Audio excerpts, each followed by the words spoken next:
I can always use my teacher voice. Hi, everybody. So I stand between you and lunch, so we'll keep this nice and efficient.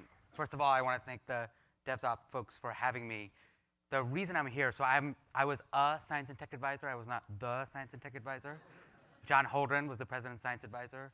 We are now at day 500 plus of the current administration not having a science advisor, but we'll not get into that in this talk. The reason for this talk came about, so I served in the Obama administration for just under 8 years.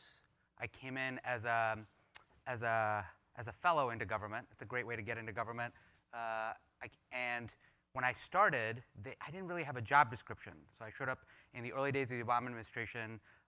They said, oh, you know, we are trying to hire into a science and tech office. What do you think you can do? And I said, oh, well, I did computer science back in college. Then I went to law school. I work in education policy. And they said, great. You can help us on figuring out science and tech policy for the president. At that time, President Obama had just given one big speech on science and tech policy, of which half of the speech was education. And that's what happens sometimes in an early administration. They then looked around the room and said, well, who's going to work on all this stuff? And early in the administration, there wasn't anybody working on it. So I benefited just from the fact that I was there, and they had just hired me, and now there was a lot of work to do.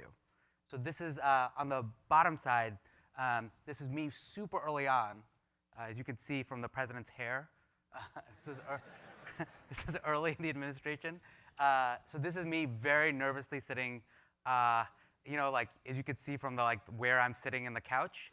I'm like oh, if a really crazy question gets asked, it's like, oh, Kumar, you've been working on this. What is an answer? But the goal was to not get called on. The big thing about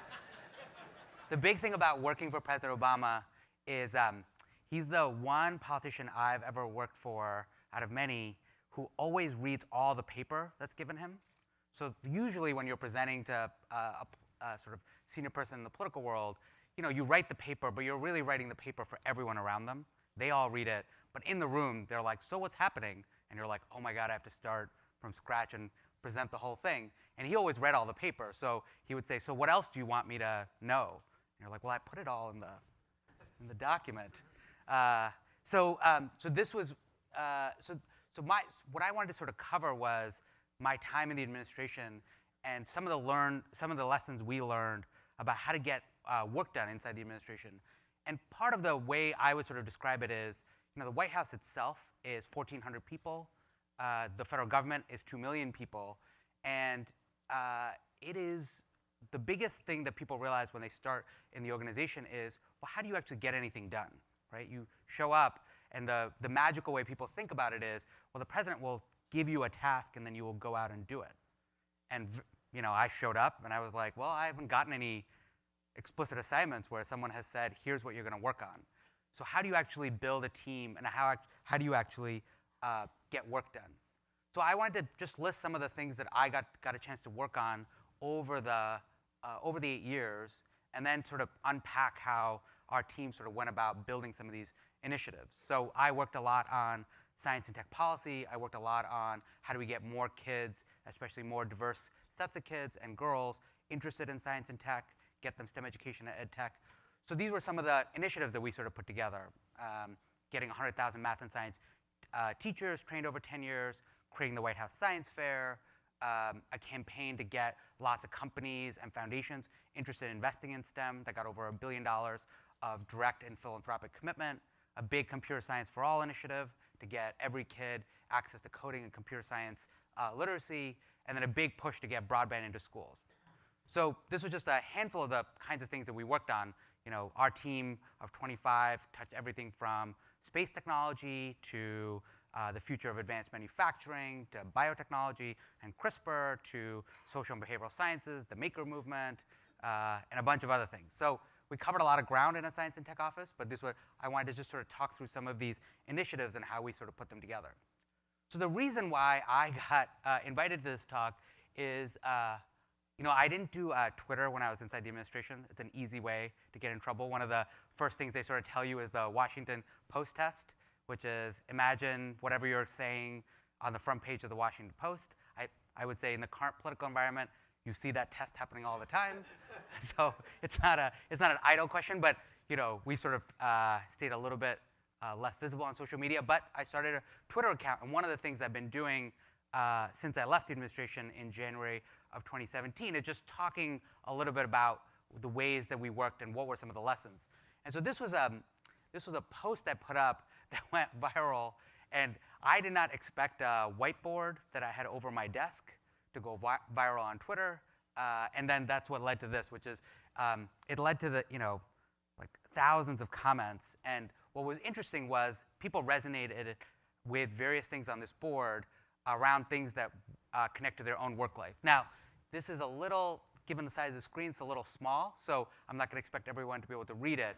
But I'll just give you a little bit of the story of it, and then I will go through some of the principles that were inside the board. So the context of the board was, so when I came into the Office of Science and Tech Policy, it was a pretty small team that was just ramping up. And then we built over the 8 years a team of 25 people. And one of the big things that, at first I was just the deputy, and then as we hired people, the question was, what is the way that you actually fill them up with the values of getting stuff done? And so we started to have these sort of phrases that we would use as we would use tactics. And eventually, rather than onboarding people and just sort of saying to them, you'll figure this out, I started to write these up at the whiteboard above my desk. And so over time, this sort of whiteboard got filled out. And then the game I would play is whenever anybody came to visit the team, I would have them sort of read the board and say, which of these resonate for you. So we'll play this game. We could play this game afterwards if there are ones that really play out for people. So that's the context of the board. And then I just want to talk through some of the ones that I still carry forward even in the post-administration life, but I thought were really important for how we tried to navigate through a complex organization that is the White House and an overall administration.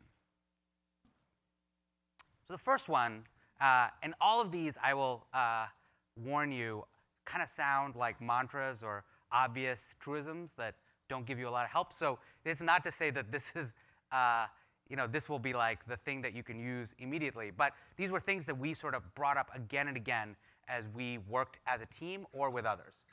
The first one that we always brought up in almost all conversations as we were trying to organize our day, our month, our year, or any initiative is think of the end at the beginning.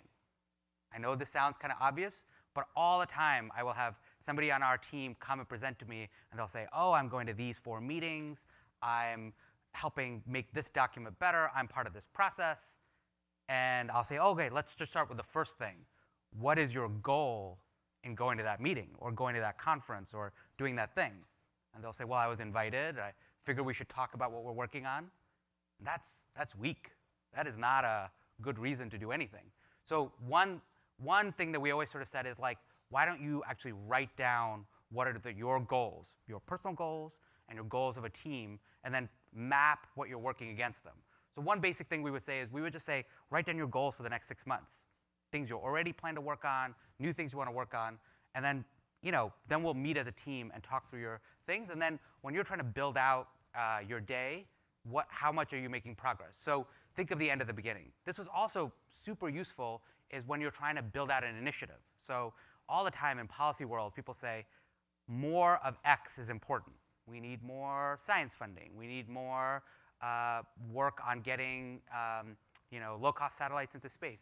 But if you actually start to think backwards and say, well, what problem does this actually help us solve? That's super useful. So when it comes to 100,000 math and science teachers over 10 years, once you sort of actually put that into a sentence, oh, we're working on doing this, a lot more people can get excited about it, and a lot more people can understand why you're doing it in the first place. So goal setting is actually a really important task that we engaged in on basically everything. If you don't have a goal, it's very hard for people to help you in your goal, and it's very hard for you to organize your time because you will run out of time. Whenever you start a job, you're like, I have all the time in the world. 2 weeks in, you're busy.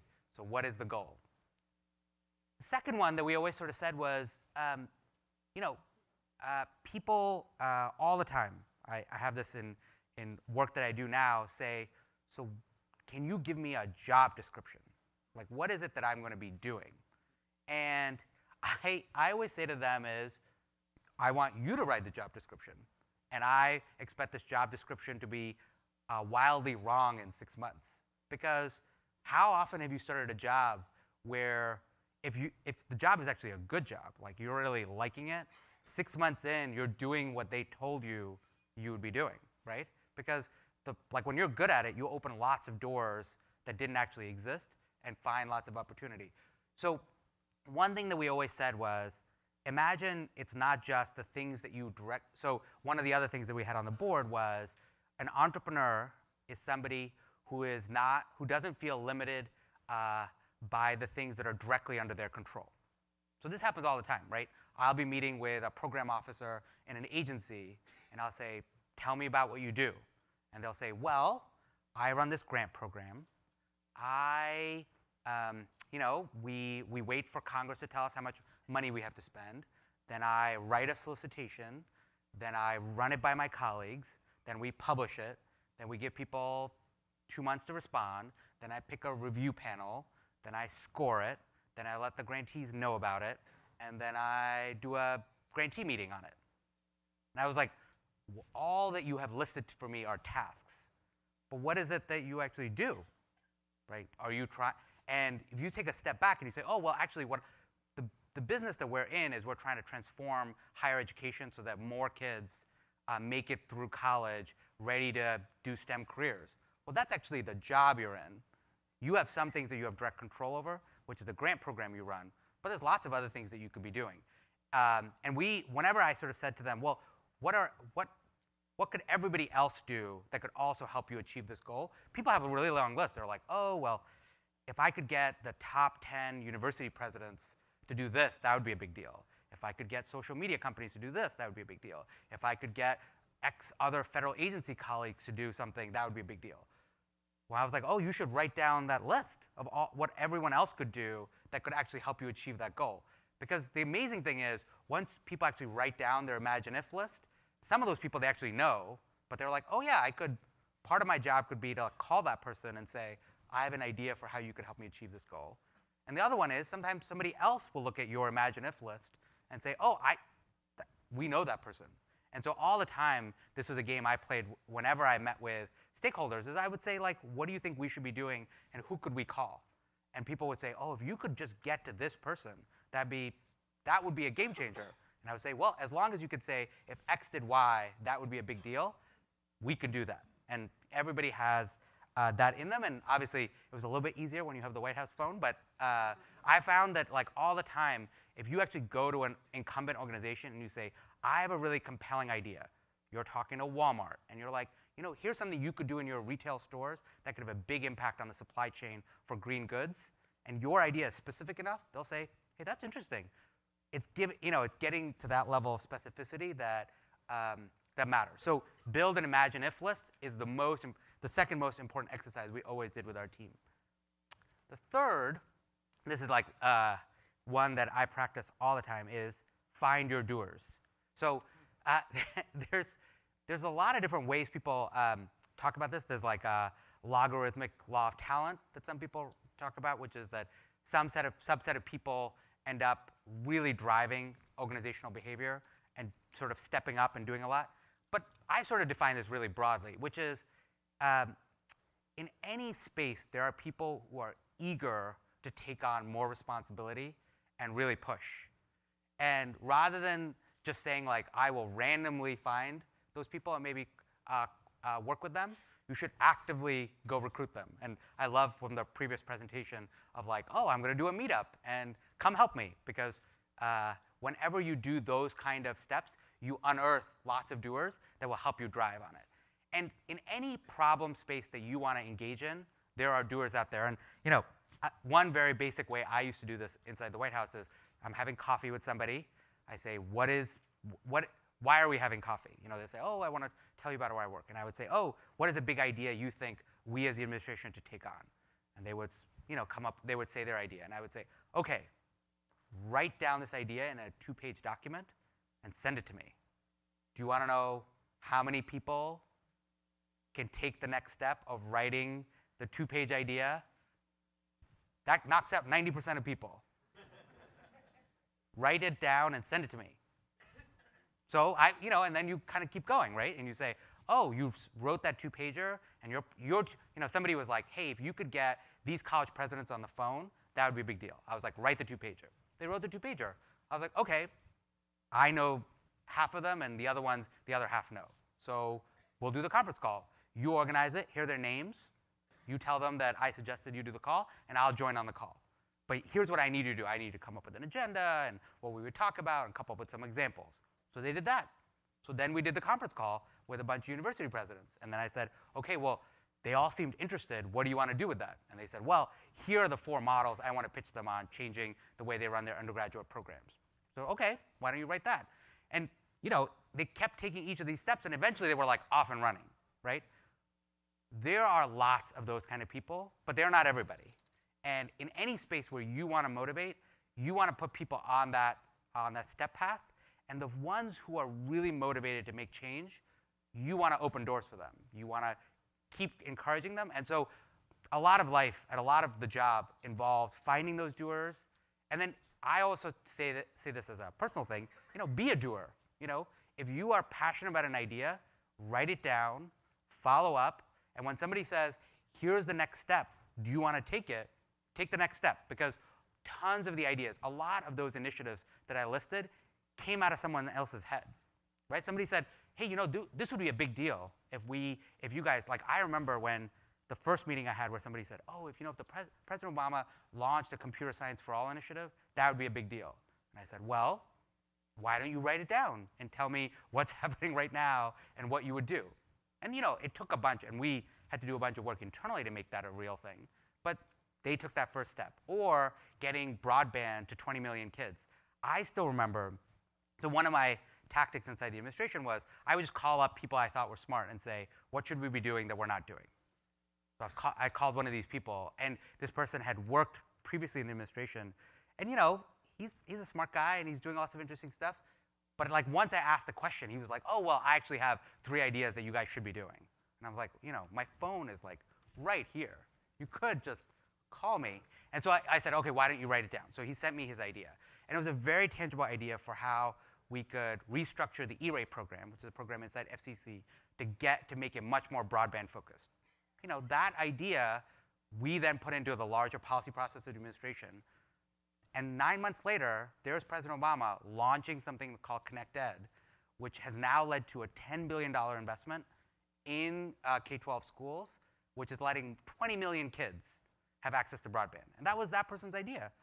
And they said, we could change this program. Here's how we would do it.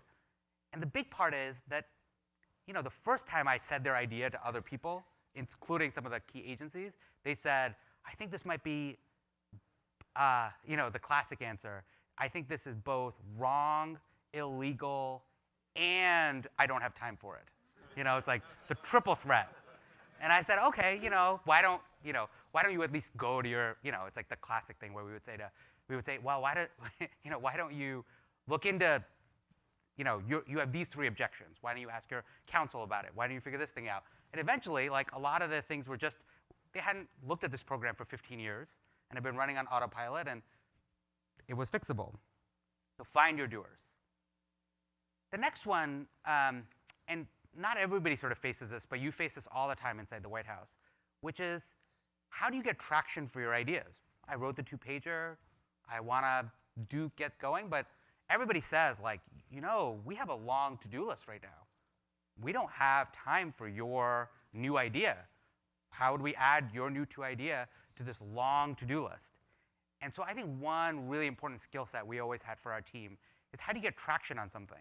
And the trick is, even when people say that they're overcommitted, there is not any way to add something to the to-do list, there are all these opportunities in any process where the key point is to add new stuff, right? So for companies, it's product rollouts and the annual meeting where they say, so what have you guys been up to? And I don't think most CEOs can get in front of and say, we're just doing it. We're just doing the stuff we committed to last year, and it's going well. Thanks, everybody, right? And presidents can't do that either. A president can't stand up in front of a veterans group and say, I think you all are really important. Thanks, right? Like, there's You can't have a State of the Union where you don't announce new things. So the schedule that organizations have, or that key folks inside a schedule have, actually creates the avenue for you to announce new things. So whether it's the State of the Union, whether it's the annual meeting, what are ways that you can actually use that schedule to drive change and say, oh, this new idea could fit into this process. And so rather than having the schedule always feel like a burden, oh my God, things are happening all the time. Like you could actually see that as an advantage. And the final one I'll sort of leave you with is, this is a team sport, right? Almost every big thing we did involved hundreds of people that cared a ton about it and got increasingly built in. And the thing that we do too often is we rob them of the ability to take credit. And so one of the things that we tried all the time was, and one of the things that we said we put up on the board is, you can get a lot more done if you don't care who gets the credit, which is one of the things that when you have new ideas or new processes is you remember everybody who said no. And like sometimes on our team, people would be like, they're into this now because the ball is rolling. I'm like, that's good. That means like you want nobody. One thing I always used to tell our folks is, nobody will ever come to you and say, I was really against this idea, but you're right. You will never get that. The way you know you have won is the person forgot that they were against it. That's how it happens, right? They're like, oh, this was an obvious idea. I'm so glad we're doing it. They're pitching your idea back to you. I mean, that happens to me all the time, where they're like, have you heard of these 5 initiatives? They're amazing. I'm like, yes. So celebrate, let other people in, and then create lots of opportunities for those people to get credit. So we tried very hard to think about ways that agencies and lots of players could get in front on a stage and say, here's how we're part of this movement. And then, create the next opportunity for people to get credit. So those are 5 ideas that whenever we were building initiatives, we tried to think very instrumentally about so that we were building a movement on everything we were doing. All right, so back to the board. I picked just 5, but I'll just list a few that, at least on Twitter and on social media, resonated for people. And I would say the 5 that I had listed were ones that were positive things to do, but also organizations, especially large organizations, are really good at beating people down. So there was also ones that we had on the board that were just ways to deal with that. And I want to just quickly run through them as sort of negative aphorisms. So one of them is, and I touched on this a little bit, is people never follow up, right? You say, oh, I pinged this person, and then I haven't heard back. So is the answer to that just to give up and kind of go back to your corner? Oh, the universe told me nobody wants this idea. And we always sort of said to people, it's like, just remember, you're busy too. There's lots of people you haven't gotten back to. You can, once you know that people don't follow up, you could just take steps to solve for that problem. So one is, if you have a really busy person, just draft the email you want them to send, right? So you say, hey, I know you're busy. I need this other person to do this thing, and they will listen if you do it. Here is the email I would love you to send. Most of the time, people copy and paste and send that email on your behalf. They will do it because you did the work. You didn't say, hey, remember that thing I mentioned? We called it, don't take the monkey off your back and put it on their back. Hey, can you help me out? I don't really know how you could help me out, but can you help me out? And you're making it their cognitive load. So if you want, people don't follow up because you made it hard for them to follow up. So, it's OK to ping them again and make it as easy as possible. The other one, don't be a bottleneck. This one always resonates for people because I think people underappreciate how much when they hug, I call it like a hug and kill, oh, I just know a lot more about this than you do, so I'm just hugging the thing so that you don't make mistakes. And then what they actually are doing is that they take weeks to get back to you, which means you just, your speed of action starts to slow down. You're like, well, if this question takes 2 weeks to get an answer, well, then that harder question is going to take forever. So I'm going to just stop proposing ideas. So you could actually materially change the speed of your team the more you hug. So one of the big things we always did, and one of my sort of principles was send someone else to the meeting, right? In the White House, everyone wants to be in the meeting, right? There's an Alexander Hamilton thing, but like you want to be in the room. It's like totally wrong. If you're always in the room, your team is not in the room, which means you're the person who's the bottleneck for all the work. Put the person who could do the work as much into the room as possible. Then all the other people will be like, that person's doing the work. I'll just follow up with them. I won't bother you. And then, to the extent they need your help. So just thinking really sharply about all the ways you're a bottleneck. So the things I try to clear every day out of my email are where someone is waiting for me. If they're trying to get my advice or trying to talk to me, all that stuff, that can wait. Are they waiting on me? Get that out of your as much as possible. And then the other one, is there's just lots of ways that I think managers sometimes don't understand their load. So another one that we had was bring me a rock, not that rock, which is a negative statement, which is just that like sometimes you haven't done the work of understanding what you want. And so you say, hey, can you figure this out for me? And they go off, and then they come back, and you're like, no, not that. And here's like a little bit more guidance. Go back. And I always say, like, do I have my own thought process figured out enough that somebody could go off and do this thing? Or am I just using them as a way to sharpen my own thinking, which is a huge waste of their time. So if you haven't thought about it hard enough to actually understand what you're asking for, don't ask for it. Or think about it harder. And then the final one that sometimes resonates for people is the White House tribes. All organizations are many tribes living under the same roof. And sometimes people get that, and sometimes people don't. So in a simple way in a White House is there are two teams that live inside a White House. The team that came in with the president and were on the campaign, and then everybody else who came in after, the policy people, the other people.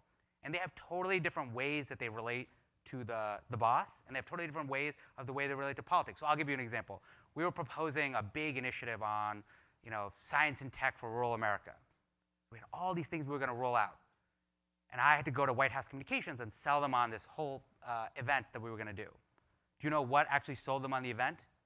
It was a picture of a big red barn door that said, hey, the president could stand in front of the red barn door. And they were like, done. That is a great image. We should do that. Now, they also agreed with everything else, but they were like looking for a compelling event. And you did the work of actually putting that event. So always understand that different people have different win states, and you can do a little bit of work to make that other win state matter. OK. We won't do this as a live conversation, but one thing I love to do with people is what would you put on your whiteboard that represent the values of your team, or things that you really don't want other people to do? And so I would love to get that as well. So some of the things that, at least on social media, people sort of really commented on and sort of added is just something that I think is super important, which is just the kind of humanity of working in large organizations, which is not to overassume what people can and can't do and their motivations. So bring empathy and kindness into your work. We should have put that on the board too. So thank you again. Thank you for having me. Everyone enjoy lunch. Happy to chat more.